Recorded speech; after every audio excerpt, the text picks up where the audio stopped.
So today's lesson is 2-13, using ratio rate tables. So look at these pieces of information here at the top. It says all of these comparisons below are ratios. We know that when we're talking about a ratio, we're comparing two things like shaded tiles and white tiles, or boys versus the amount of girls. So we're comparing things with ratios. So it says that these ratios are rates and these ratios are not rates. Take a second and look through those examples and see if you can maybe figure out what is a rate then.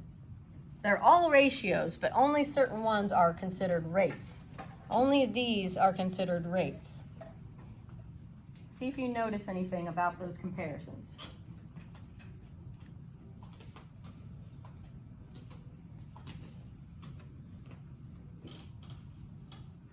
Thirteen, what do you notice? Well, it says add up, so it's like 10 is the total and then 5 is the shading. Okay, for like the miles one? Yeah. Okay, yeah. So what does that tell me if I'm using the phrase out of?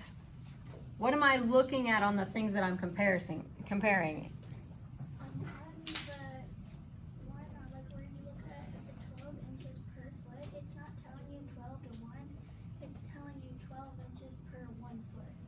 Okay, so it didn't give you a number, right? Okay, that's true. Look at the things that are being compared, though. That's the information that's going to tell you whether it's a rate or just a regular ratio. What do you notice? 12? On the not rates, as long as children, it's children to add up and it stands for the rate inches every 2 years, miles. Right. So she said that on the ones that are not rate, like if the first one, the things that we are comparing, they're the same. 3 children out of 8 children. So when we hear that out of, that usually tells us that it's going to be the same object that we're comparing, right? For the second one, we have tiles and we have tiles. The third one, we have miles and miles. The fourth one, we have stamps and stamps. Now let's look over here at the ones that are rates. We have inches per feet, dollars per pound, inches for years, miles to gallons. So the rates are showing what kind of comparison? What's being compared? Emma? Two different things, yes. So a rate is a ratio that compares two different units, two different objects, two different things that we are looking at. So these are all ratios, but only these are rates because they have two different things being compared, okay? So that's what we're going to write here on number 1, where it says what makes a ratio a rate. A rate compares two quantities that have different units. A rate compares two quantities that have different units. And in parentheses, I'm going to write, to kind of simplify that, I'm going to say two different things, just to simplify that a little bit.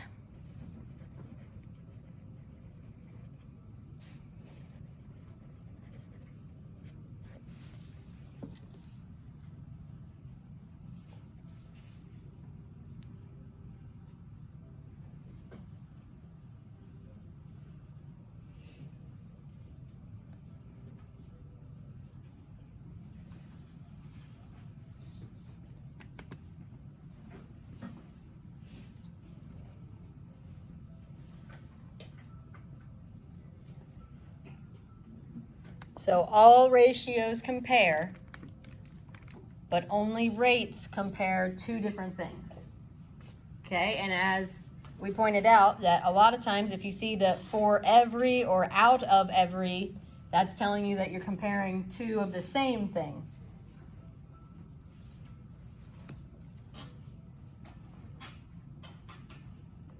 All right, and if we move on down here to number 2, it says the problems below involve some common rate situations. Draw ratio rate tables to solve the problems. Circle the unit rate for each of them. Does anybody remember what a unit fraction or a unit rate would be? Anybody remember unit fractions? We did that when we were looking at comparing where fractions would go on a number line. Yes. What are they like? All the common fractions are in one bucket, and there's the other. Not quite. It has something to do with what numbers there are in the fraction itself.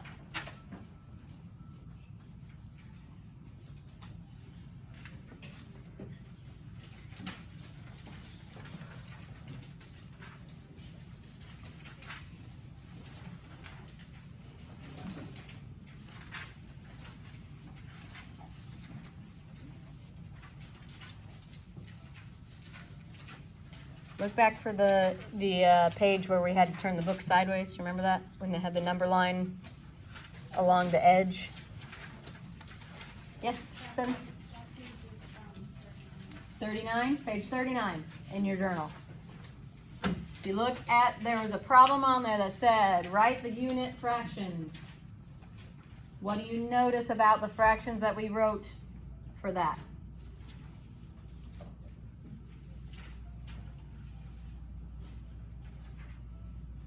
Nine?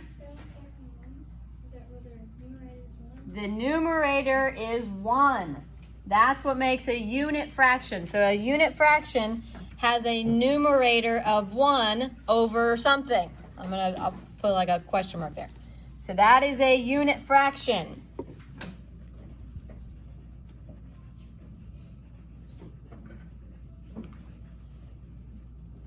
So what do you think a unit rate would be? Or a ratio? What would a unit rate or ratio look like then?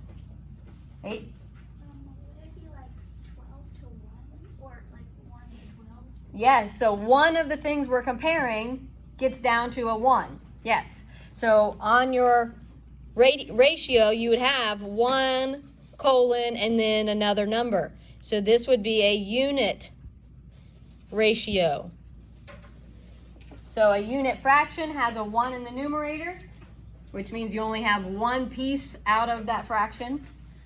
A unit ratio is where you're comparing two things, but you're getting them down to 1 on one side. So like if we're talking about feet, we would say that 3 feet is to 36 inches, and then we get this down to 1 foot is to 12 inches. 1 foot to 12 inches would be our unit ratio or rate, okay? So we're going to use a table to try to get a rate down to a unit rate so we can figure out our answer here. So it says that 1 ounce of dry roasted cashews has 165 calories. How many calories are in an 8 ounce bag of dried roasted cashews? So we know our ratio, our rate, right? Because we're comparing pounds or 1 ounce to calories. Ounces and calories are two different things, so that is a rate. So how I'm going to draw my table, it's going to look like this.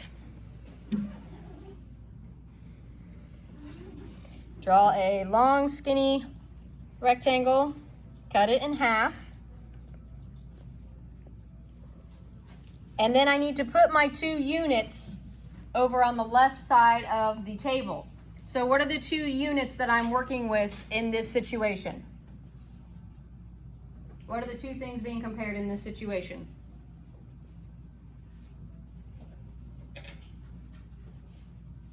$17? Ounces and calories. So we put ounces and calories.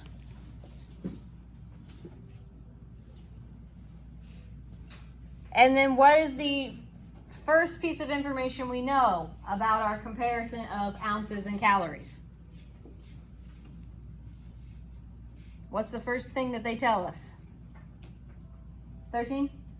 1 ounce of dried crisp cashews has 165 calories. Very good. So 1 ounce, I'll put my 1 there, has 165 calories. So I put my 165 below.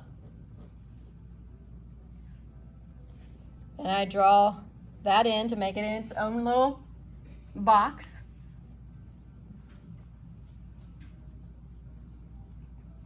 And then the question wants to know how many calories are in an 8-ounce bag. So where should I put that 8?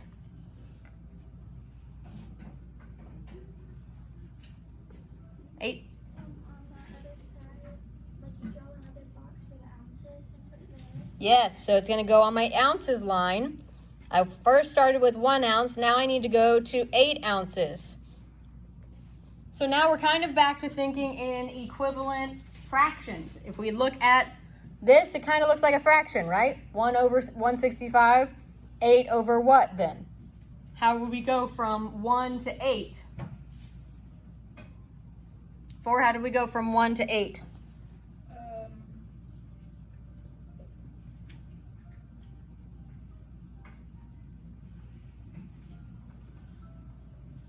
Multiplying it by 8. Multiply it by 8, yes. 1 times 8 would give me 8.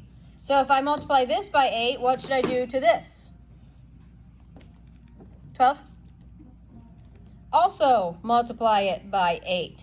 So if we imagine this table as the fractions like we were saying, we could think of it like this. So we're thinking of in almost like an equivalent fraction. 1.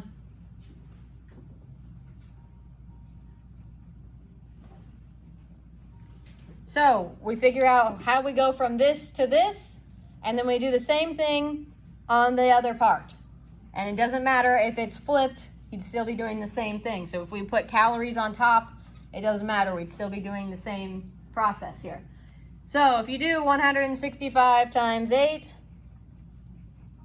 what do you get? 13?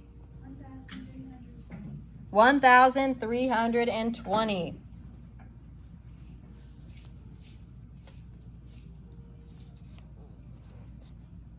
Okay, so that is a rate ratio table. It's pretty simple, really. It's, if you think of it, think of this dividing line kind of like a fraction bar, and then you can think in equivalent fractions. It makes it a little easier. So our answer then would be this part of our table, 1,320. And our label would be calories.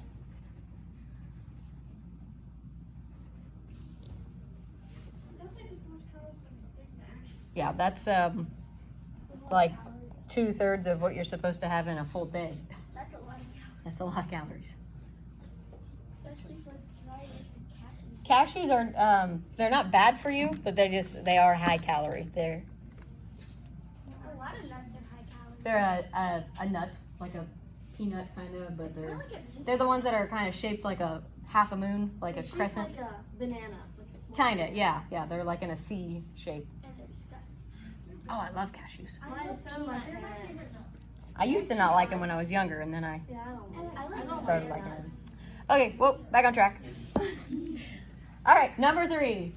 Hank drove 120 miles in 2 hours. If he continues at the same rate, how long will it take him to drive 300 miles? So we need to draw a table.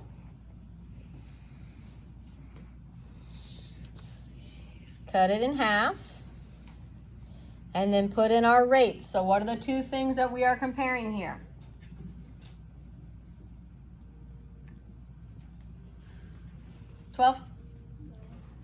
Miles and hours.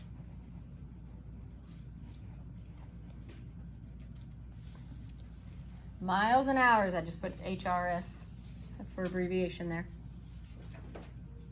And what's the first piece of information we know about that comparison of miles to hours? 17? There's 120 miles and 2 hours.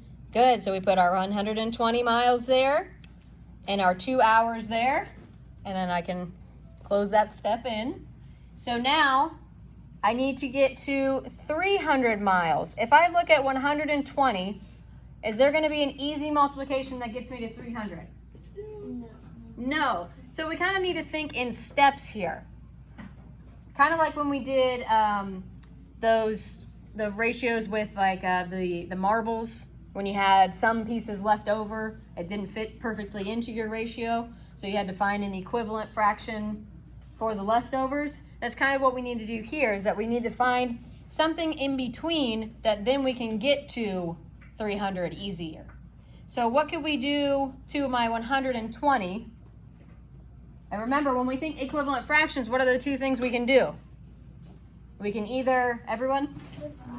Divide or multiply. So we don't necessarily just have to multiply up. We can also divide it down until we can find an easier step up to 300. So what could we do? Yes, 9, what could we do? We can divide it by 10 because 10 times 12 equals 120. We could divide it by 10. And what would we get if we did that? 12. Can I multiply anything times 12 to get to 300? Not quite. I could use 12 and I could do another step in between to get to 300. So it's kind of thinking divisibility here. What can we, or what are the factors that you could use to get up to 300? And what factors does 120 share with that? 14? You can use 5 to end in a 0. Okay, we could try 5. If I divide 120 by 5, what do I get? 5 goes into 1. Can't go into 1, so it can go into 12. How many times? Twice. So then I would have 2 left over, so then I would be thinking of 20. So what would I have? 4. So I would end up with 24. Is there anything I can multiply 24 easily to get up to 300? Not really, right? That was a good thought, though. Some of this just takes some trial and error. Yes? Divide it by 2. Divide it by 2. What do I get if I divide 120 by 2? 60. If I have 60, can I multiply it easily to get up to 300? What can I do? 9? Since like 3 and 6 are equivalent, I would say, because like 3 times 2 equals 6, you could like do 60 times something to get to 300. What could we multiply? What could we do? 60 times what? You could do 60. Well, I thought about doing 60 divided by 2, then you get 30, and then you would have to multiply it by 10. That could work. Yeah, we could go that way. We could go down even more. We could do 60 divided by 2 again and get to 30 here. And then we can go back up to 300. So that would work. What could we have done here without, we could have skipped this step. What could we have done? 12?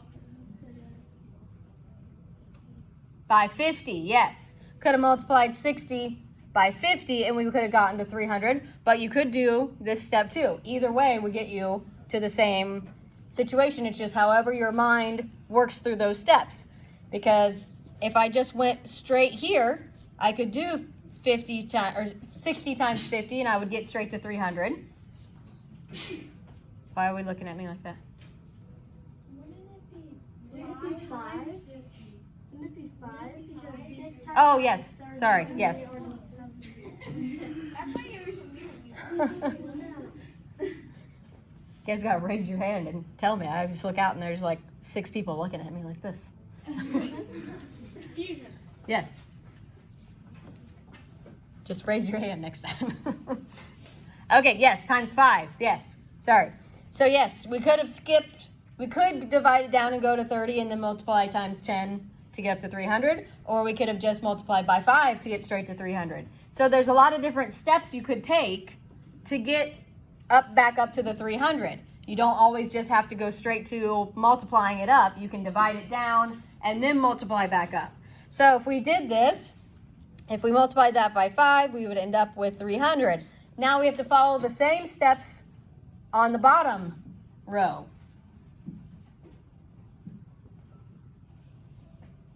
You put the drawing away, please. Cannot be doing this while we're doing this. So what did I do from 120 to 60? 8, what did I do? You divided it by 2. So I need to do what to this then? Divide the 2 by 2. So I get, when I do 2 divided by 2, everyone, 1. I end up with 1. So there's my unit, right? Because one of my comparisons is down to a 1. Now, how did I go from 60 to 300? 4? Times it by 5. Times it by 5. And then that means I need to Times 1 by 5. times 1 by 5, which everyone gives me 5. Now, if we had done the second step in between where we divided this back down, we would end up with a decimal and then multiplied that decimal back up. Because if you would have done this divided by 2 and 1 divided by 2, you would have ended up with a half and then multiplied that back up. But either way, you would have still ended up with the same answer. So now we've got our 300 miles, and it says if he continues at that rate, how long will it take him to drive 300 miles? So what is our answer there? 14? 5. We're on our hours row. We got to 300, so 5 hours.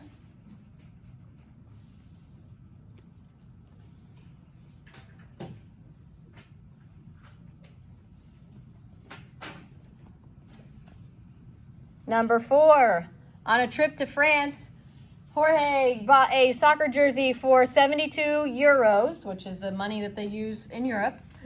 The exchange rate was €1 to $1.25. How much did the jersey cost in dollars? So I need to build my table.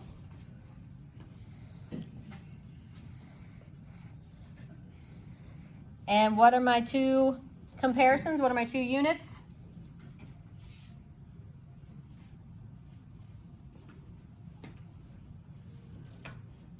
What am I comparing there? 11? Yep, euros to dollars. And euros is spelled right here, so EUROS. And then I'm just going to put a dollar sign on the bottom, since we all know that one. The money looks really weird. Yeah. I don't know, like in Mexico, they make their dollars out of plastic. It's like recycled water bottles, Oh, cool. and it's really, it rips. Just like paper money. Mm-hmm. No, but like if you like get it caught in the zipper or something, they'll rip it in half and then we'll count it. The coins are really different. There we go. Okay, so we've got our euros comparing to our dollars. Now what do I put? What's the first piece of information I have about that comparison?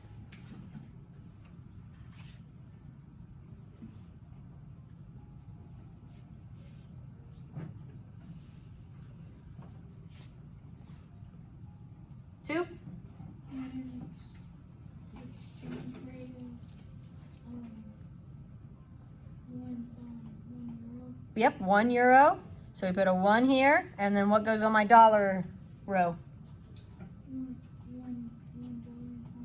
Very good, $1.25. So there's my first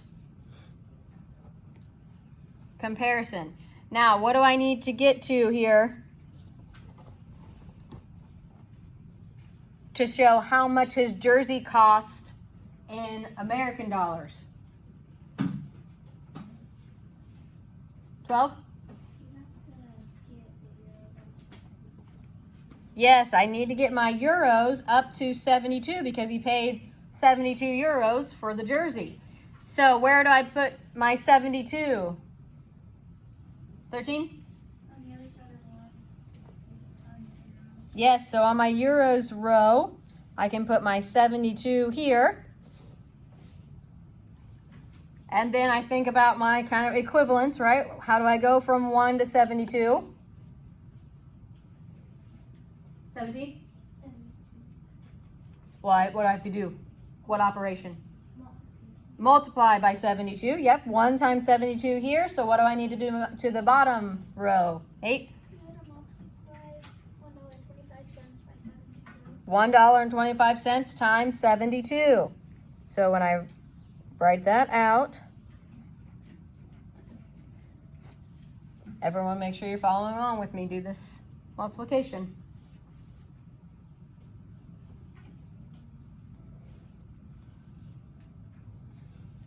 So where do I start? 8. You start with the 2 and your top number, so you do 5 times 2. So 2 times 5 is? 10. Carry my 1. 2 times 2 is? 4. Plus 1. 5. And then 2 times 1? It's just 2. 2. Now what do I do? 9? You put your decimal in between the 2 and 5. Oh, am I done yet though? No, what you have to do. 7 times 5 is 35. Carry your 3. Hang on, what do I do before I can multiply the 7 though? You have to add a 0. Yes, I have to put the 0 to hold the place of the 2. So I put my 0 there to hold that place. Now I can go ahead and do 7 times 5 is 35. carry Carry your 3. my 3. Times 7 is 14 plus 3 is 17. So 7 down and then carry my 1. 7 times 1 is 7. 7 plus 1 is 8. Good. Now I can add those together. Zeros. 5 plus 5. 10. Carry my 1. 7 plus 2 9. plus 1. 10. And carry my 1. And I end up with a 9 here. Now is my answer 9,000? No. No. Where do I need that decimal place to go? 2? Yeah, how many places do I need? How many place values does this decimal place have up here? From here to here, how many? 2. So if I have 2 decimal places in my factors, then I need to have 2 decimal places in my answer.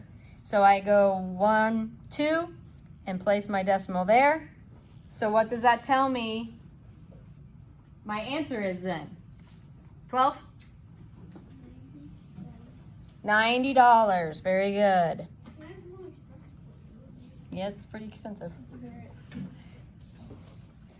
So my answer is $90.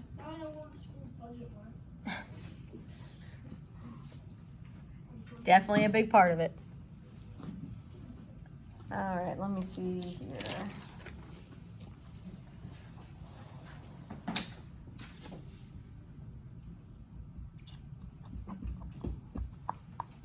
All right, let's go. We'll go ahead and stop there for today, and we'll finish this lesson tomorrow. So no homework for tonight.